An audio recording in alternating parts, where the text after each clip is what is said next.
While most manufacturers talk about overall equipment effectiveness, few have accurate real-time data.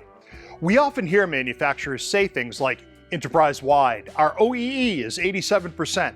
But if we dig in, we find out that there's some creative math going on here.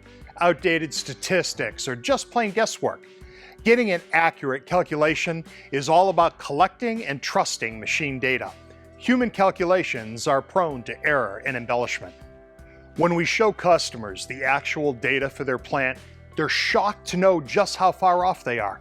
By pulling this data straight from the sensors and bypassing manual data entry and calculations, there is no room to hide inefficiencies behind creative math.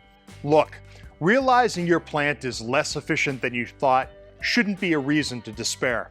When it comes to digital transformation, ignorance is not bliss. Improvement requires an honest assessment of where you are today.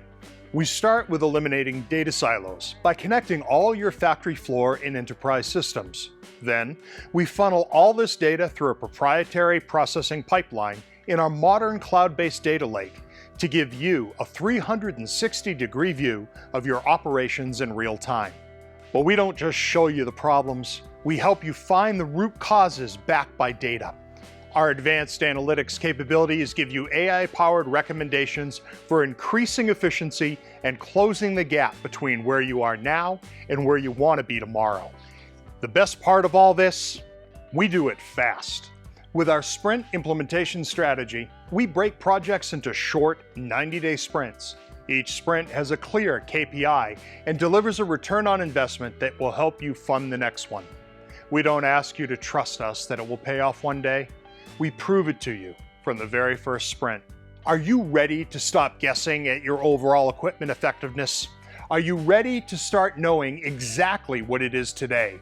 Are you ready to make a better tomorrow? You should call me. If you're ready to turn your data into actionable data, you better call Tom.